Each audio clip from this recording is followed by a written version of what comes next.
Good evening. Ooh, let's see. Good evening, everyone. Good evening, and welcome to your Cannabis Equity Minutes with Cynthia Mompoint on this evening of June 25th, 2021. And as usual, we're going to kick off the evening. We talk about the data. At this point, traction both on the national level and in the state has kind of slowed up a bit. So we talk about the data here in Massachusetts, and in terms of legalization on the national front, folks are at the point where we're having conversations about social equity. Massachusetts, we haven't seen any new shops open up, so we're still at 250 being operational, and until the Cannabis Control Commission has their next meeting, we definitely won't have any updated data on how many have secured their first license. And to that end, I guess the response is, when it comes to that particular data, there hasn't been any movement, but we're still looking for the commission to provide us with other data around who are we seeing getting into this, getting into our social equity programs, having access to the information on how to even participate, which leads me to a quick update. If you have not been tracking with us or weren't made aware, the commission recently opened up the social equity program again for additional applicants. Now, why would you even consider participating in the program? Well, you can get the title of being a social equity program participant.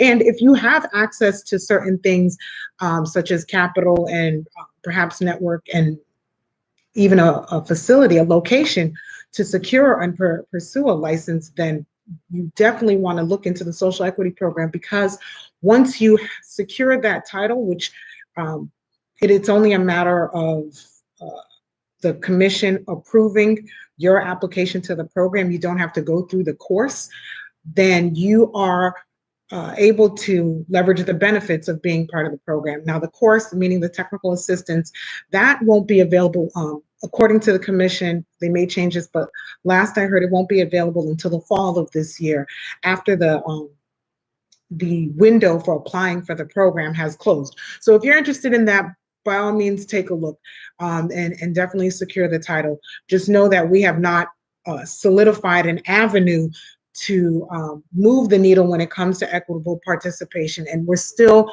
working as a group when it comes to all the equity cohorts to achieving that, right? To establishing a means for us to get into this industry.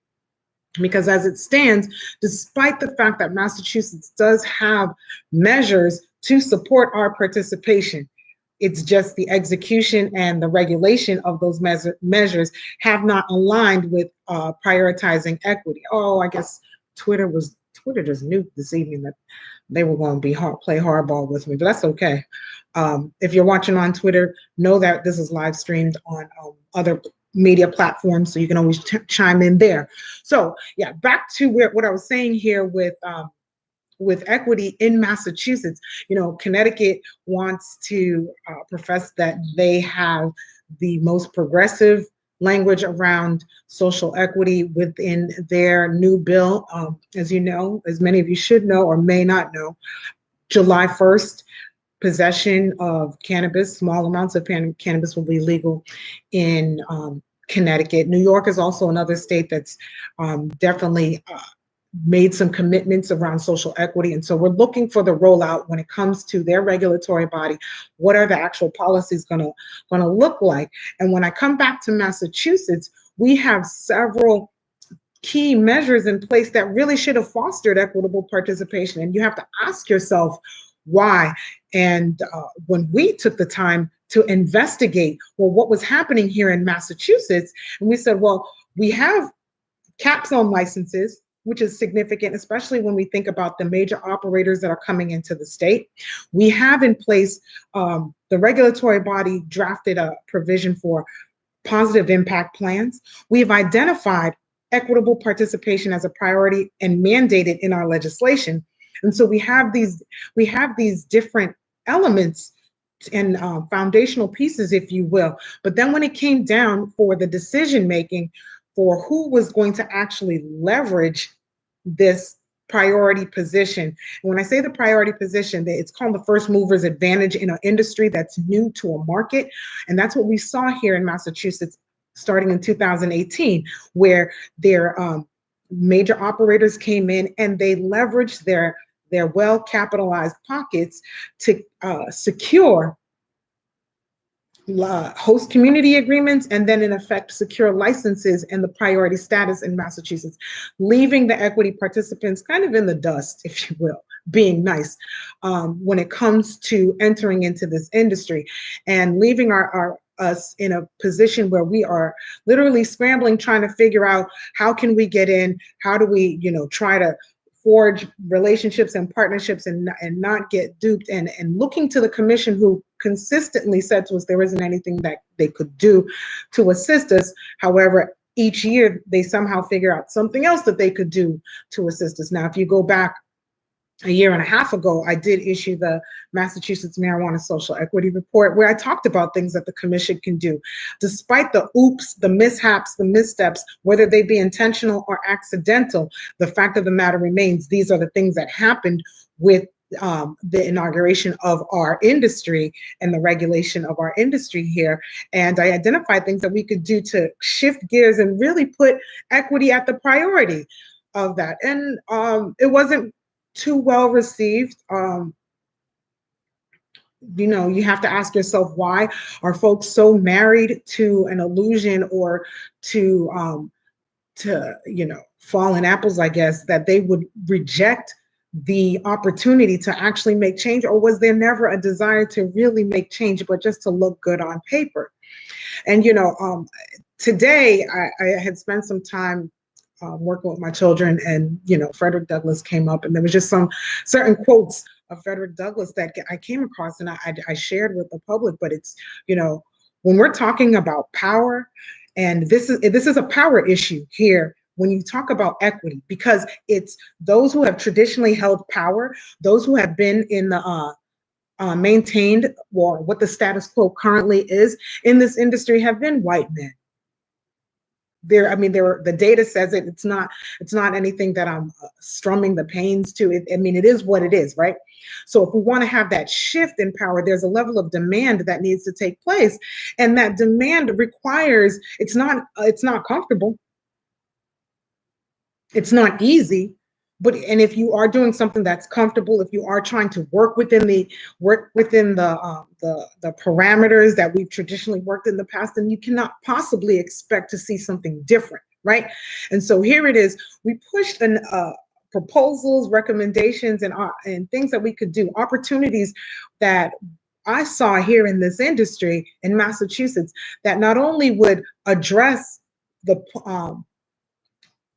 our mandate for promoting equitable participation. It would address the fact that there was a priority period, but it was given to multi-state operators and well-capitalized players in our industry, and those who sat here and wrote on our legislation and stayed around to benefit from it. It would address that, and then it would also serve as a model for the rest of the country. And some of the elements of it weren't so novel and unique that it would be too far-fetched, because I took a look at numerous programs across the country and listened to folks who are in these programs. I'm talking about folks out in California, several of the equity programs there, and what they said was missing, how the ball was dropped, and why they weren't seeing the type of traction that they needed. This was 2 years ago, and looking at that through the context of what Massachusetts has in place, and realizing, wow, we have a vehicle, we have a means to bypass all of those missteps and problems and barriers that we see here in Massachusetts. And the decision was not to do that. In fact, I'm reminded of there was today, June 25th, and in going down in history, the trial of George Floyd came to pretty much a committed end, with the officer who was convicted of killing him by kneeling on him received 22 and a half years. And I'm reminded when I look at that instance and we talk about progress, but then we are well aware of so many other officers who tell the story of wanting to do the right thing, wanting to hold folks accountable. And instead of being recognized, or instead of being acclaimed, or whatever the term is, but instead of a positive coming out of it, they were blackballed, they were attacked, they were released from the force. And so I'm reminded of that because after I took the time to leverage the expertise that I've had, my experience in other industries, but have my experience heavily dealing with equity in across various sectors, and looking at it through the policy lens. Also, my degree is in political science, and my experience here in Massachusetts in the professional space started in policy work. So taking all of that and saying, hey, this is something that we can do, and also making it clear, like, I see where the mishaps were. I see where the injustices took place. And the response was very similar in the sense that I'm being attacked, not just myself, but my entire family. And, I came into this industry as an economic empowerment certificate holder. So what does that tell you? I came here to erect a business. What does that tell you about anyone else who pursued the economic empowerment certificate path, which wasn't an easy task in terms of any of these applications with this highly regulated industry? And for the response of the commission to send me a threat letter, it was insulting, and it just demonstrated really the level of disconnect between those in power and those who are in a position to make a difference, and those who they say that they're looking out there to assist. And why I've said it countless times, when you look at the industry's response, the commission's response to the first cohort, and the number of people who said, hey, I want to pursue an entrepreneurial track, and the commission kind of scoffing as if, no, you guys are criminals. You guys have records. You come from disproportionately impacted communities. I think you have it misconstrued. You need to be looking for jobs. And you go back to the meeting and judge for yourself. But this is a tone and a realization that we are constantly dealing with. I mean, I've said it myself. There is an existing misconception in our society, and we are not excluded from that here in this industry or here in Massachusetts, where Black and brown folks, they can be leaders, they can have businesses, they know how to follow the law. That this misconception is grounded in our society, and grounded in the war on drugs. Further solidified that with the propaganda. I mean, remember, this was a campaign waged against us, and it's been, of course, this is how it always is. 30, 40 years later, it comes out, well, yeah, there was a campaign, yeah, behind the doors. You look at the folks who were supporting the president at the time, and they came out and said it was a war on drugs, but behind doors, they were really saying, we're going to target the Black community, and this is how we're going to do it. We're going to infiltrate their communities and bring drugs there. We're going to constantly push an expectation and agenda in the public arena that ties the Black community to marijuana, and we have prohibition taking on this nasty stigma, and everybody felt the brunt of it, right? Because everybody's like, ooh, the war on drugs, say no to drugs. Marijuana is a drug. Marijuana is a horrible drug. The Blacks do it. The Mexicans do it. Stay away from that. And fast forward 40 years later, we're just like, oh, wait a minute. That's not the case. There was a whole agenda behind that. And here it is right now. We are saying, and let me take a step back. If you go back 40 years ago, there were people during that time saying, wait a minute, this is an agenda against us, because we're the only ones getting arrested for this. We're the only ones doing the time that we're doing is disproportionately greater and far more damaging than our white counterparts. There's something amiss here.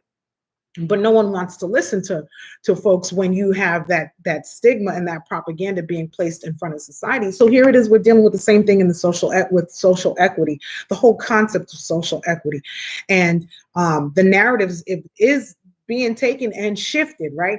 Because what we see in other states now who are wanting to champion their position as leaders in equity, for them to say, oh, we're going to focus on these communities that have been disproportionately impacted without ever saying who in these communities have been disproportionately impacted. You're going to run the risk of simply creating the loophole to perpetuate the status quo. And another quote that came out from Frederick Douglass, and this was in the context of freedom, but it's applicable here, which basically says, you have those who profess they want freedom. And what would freedom be? The opportunity to pursue your life, liberty, happiness, right? In this industry, in this space, the opportunity to pursue to the fullest extent, your engagement with the plant, whatever that may look like, right? But yet, the same folks who saying they're for social equity, they're for equitable participation, they're for pushing the commission and the legislative body, those in positions of power to make changes, and yet they are deprecating towards those who are agitating the system, meaning pointing out like, hey, look, here's the opportunity to make these changes. And this is the decision that the commission has made. This is the decision that the legislative body has made. This is how the caucuses have responded. Then you're not really about making a change.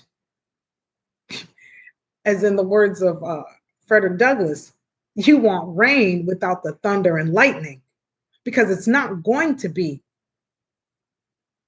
sweet rain. It's not. If it was, we would have already done that. And when you talk about shifting power, when you're talking about telling those who have enjoyed the privileges, if you will, of their position, and tell them, hey, we need to make some changes, and you're not going to be able to have a monopoly on this anymore, then the pushback comes. And those who are the most vocal, and I guess I would say the most daring and bold in terms of the things that they're proposing, tend to get silenced, tend to be demonized. And I'm speaking from experience, but you can go back in history, and that's the track record that we have. So I'll switch gears and talk a little bit more in terms of some of the opportunities. I shared with you the commission has opened up the window for the cohort. So if you want to get that title and get into the industry, get into the program before the window's open, do so now. You have to go to the commission's website under equity programs. They do a great job in terms of highlighting the word equity. You'll go there and you'll see it in the language that they want to put out around equity. And to that end, they're looking for a research analyst so that they can do additional research that the commission is committed to producing this on time. And part of this is actually legislated in the statutes. So if you go to the statutes, there are certain types of research that the commission is responsible for conducting and then issuing reports out to the public. So they're looking for a research analyst in that space. And perhaps we can get more data, more information on what the industry is looking like, particularly when we talk about participation. And to that end, I did say in our last meeting that the commission was having their advisory board was having their research subcommittee meeting. Now that meeting launched, but it did not take place in its totality because they didn't have what's called a quorum, which is basically where half of the people who are supposed to be in attendance of that meeting should need to be present in order to move forward. So they didn't have the necessary a number of attendees for them to move forward. So they didn't have a quorum, and so the meeting was canceled. And it just, because they brought up the fact that they didn't have a quorum and they canceled the meeting, I bring up the fact that was one of the challenges with the Citizens Review Board, was that, for whatever reason, whoever was doing the scheduling of their meetings or the people that they had on the meetings just didn't understand. They weren't able to secure a quorum for and I when I go back in the records, I'm able to identify 3 meetings. I'm not quite sure if there were any more than that. They weren't able to secure a quorum. And because of that, that was the leverage they used to dismantle that citizens review committee. And if you recall, the role, that was an opportunity for the commission to really bring in people whose voices aren't necessarily being heard, whether because they don't traditionally have access to the venues that the commission offers to provide feedback, or 2, because they have been traditionally left out. And if you talk about the particularly those in the Black and Brown community, those who have been marginalized, those who may not have access to social media platforms and recognize or know where to go on these social media platforms to see this information. And at the time that this was, we're talking about prior to 2020, prior to the pandemic, where the expectation was if you wanted to speak, you had to make it out to their meetings, which are held during the day. So if you're working or trying to make a living for your family and it overlaps with the traditional work hours of 9 to 5, then you don't have the opportunity to participate in these public hearings, and you don't have the opportunity to have your voice heard. And traditionally, we don't see representation from the populations who have been traditionally harmed the most at the table. And so where was this insight as to what the commission can do to promote equitable participation going to come from? Where was that going to come from? And Commissioner Flanagan, the former Commissioner Flanagan, she's no longer with the commissioner, she justified the need to dismantle the citizen review with the fact that they never were able to achieve a quorum. So to that end, it lets you know it's not just people who are serving in these capacities that can't achieve a quorum. Here we have the advisory board not able to do so. And a lot of it has to do with scheduling and outreach and so forth. And then accessibility. I think some of the folks who may traditionally be comfortable with driving into the city of Boston or out when the commission was out in Boston or to Worcester were able to do that. Not the case when it came to leveraging online platform and dealing with the technicalities there.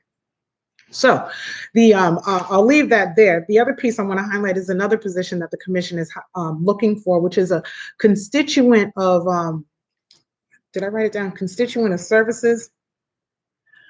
And perhaps having this role is someone that would be able to assist the commission in determining how best to engage with the public. You know, I've shared and I've been very open with my experience with the commission after I engaged with the commission and the feedback, and not just the feedback, but the response. And this was the last communication that the commission ever sent to me, was that letter. And so that in and of itself demonstrating a need from the commission to really take a look at, hey, look, how are we engaging with the public, because customer service definitely isn't a strength in that capacity from my personal experience. And there are others who will testify in other capacities, whether they're medical patients trying to get information on their card, or there are other licensees or applicants trying to get access to the commission. And it boils down to, who do you know? Oftentimes, you know, you'll hear folks say, oh, well, I have so-and-so's personal contact or direct contact, but not necessarily personal, their direct contact. I'm able to reach them. And you're just like, wait, how are you able to reach them? I'm just as much a constituent of the commission as you are, and I should have access to this information. I should have access to have someone be able to respond to me in a timely fashion. So they put out this position. And part of it is to also assist them with consistent messaging and branding out to the community. And yes, I recognize the role that Cannabis Equity Minutes plays in holding the commission accountable. And I would hope the commission would recognize that there is an opportunity. There is an opportunity there for you to work with your constituents directly. You've recognized it in other capacities, but again, know that. And I swear, I highlighted these codes because as I thought about the work that I do here with providing updates to the community and looking at certain decisions, opportunities through the lens of equity. You know, there isn't anything apologetic about how I present this information. There isn't any commitment to any particular agenda, except for the agenda of equitable participation and achieving that in our industry, and setting an example and providing opportunities for other people across the country to look at Massachusetts, or look at what the equity community here is doing to achieve their equitable participation in this industry, so that they too can do that. But that's only if the commitment is to do that, right? If the commitment is to continue to fleece the community, the commitment is to continue to push out a rhetoric that makes our industry look good, but doesn't necessarily translate into good actually happening when you start to dig in and look at the data, whether it's the qualitative data or the quantitative data. When you start to look at that, and if that's not the goal, then yes, by all means, bypass reaching out in our direction, because that's not what we're here about for. To that point, we want to really make sure that here it is, the advisory board was able to bypass this research aspect, and we want to hear what they're going to research. Are they going to be looking at this through the lens of equity? As the commission brings on new staff, are they able to really take action through the lens of equity? And the stance that they've taken on certain recommendations says a lot. And again, without discrediting the fact that our commission and everyone, all the staff members who serve on that commission are at a job. And so if it's not from the leadership down, if the expectation isn't from the leadership to prioritize equity, it doesn't matter how committed the staff members are. It doesn't matter how much insight or creative solutions your constituents bring to the table. It's not going to happen.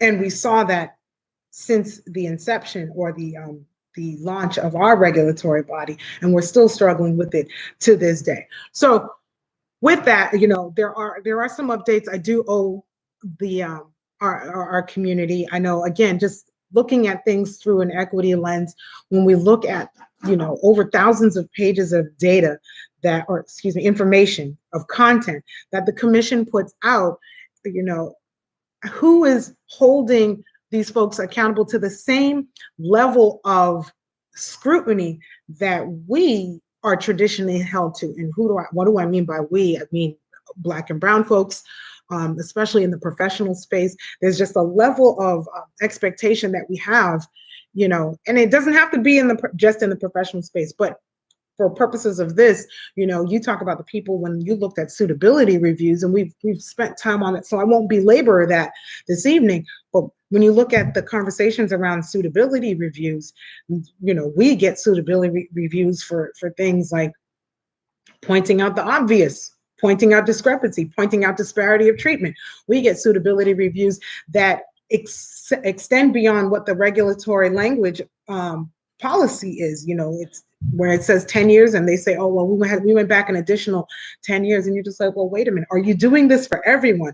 And perhaps as they expand their investigative team, they will do that for all applicants, including the ones who are well capitalized, and not turn a blind eye. But, you know, it's hard to place that expectation or hold that expectation when a lot of the measures and the decision making isn't transparent. And to a certain degree, you have to ask yourself, why isn't it transparent? Another example we've talked about in the past, we've asked the commission to explain, well, when you say expedited review versus priority review, what does that mean? And here we had in this last meeting where they had an applicant that qualified for priority review for 2 of their licenses because of their tie to their medical treatment center. But the 3rd license didn't qualify for priority review. And just looking at this on the surface, my immediate thought was, well, then how are we reviewing all 3 licenses at the same time? Did the applicant say, oh no, don't prioritize, just review everything at once? Or did they somehow get priority review across the board, despite the fact that only 2 of their 3 licenses qualified for that? So again, they seem like minor details, but when you look at it, and every number counts in this instance, particularly when we talk about equitable participation and we're not seeing it and we're trying to figure out why, although we've identified the why, and now we're looking more towards the how, and you continuously see inconsistency in communication, inconsistency in documentation, inconsistency in messaging. Yeah, I guess they do definitely need someone. And for those of you who are out there who aren't, who aren't currently part of the commission, but you're looking for opportunities, check it out. I think it's a $40,000 to $50,000 position, and the requirements are such that you either have to have like an associate's degree. I mean, if you have a bachelor's degree, perhaps that's a plus. So the opportunity is there, and hopefully it's getting to our community. I know I'm constantly sharing opportunities, regardless of the fact. Perhaps you can change the climate and the culture, right, by changing the people. Never a guarantee, but you never know. So I put that out there. And yes, Commission, there are folks who are coming to you who do know, who are well aware of what we have here at Cannabis Equity Minutes, and a lot of the things that we are proposing, in the hopes that, you guys will actually start to make the change, and we'll see equitable participation in Massachusetts. Without that, without us doing that, then we're simply strumming the pains of the past. The war on drugs continues to persist, and you're not going to get the recommendations for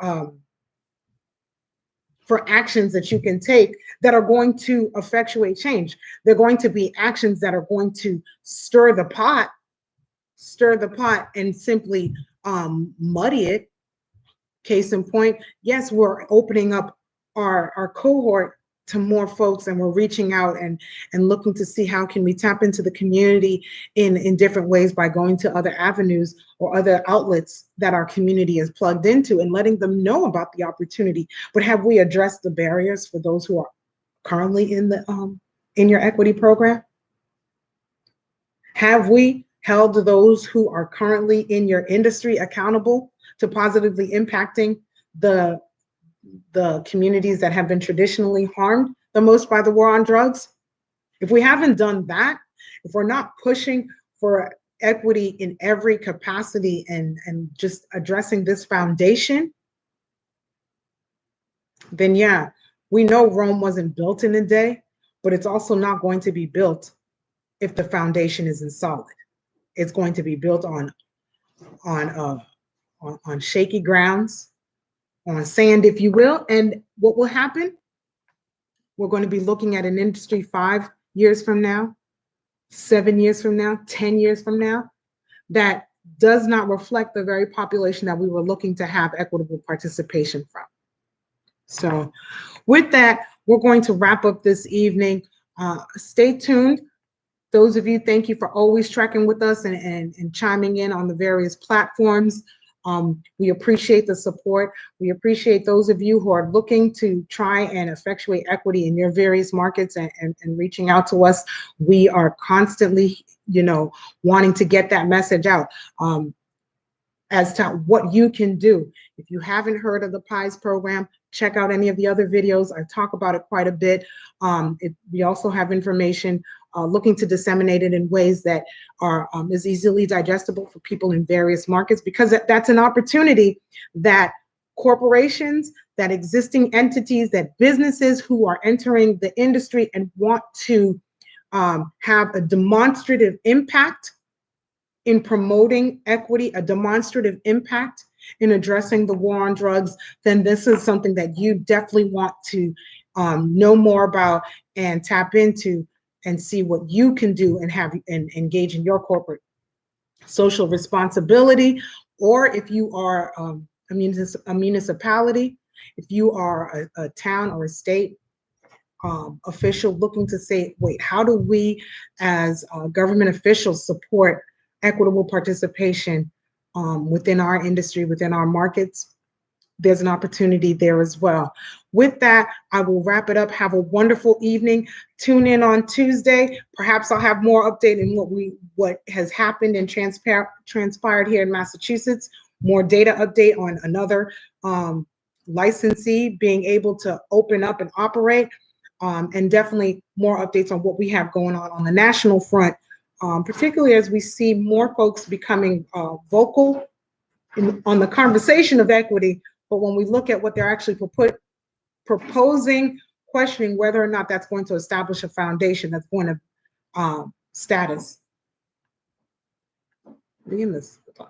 that's going to challenge the status quo. All right. It's been a wonderful evening, and if you had technical difficulties, definitely check in on YouTube. I think that one's probably the clearest, and we will see you on Tuesday. Good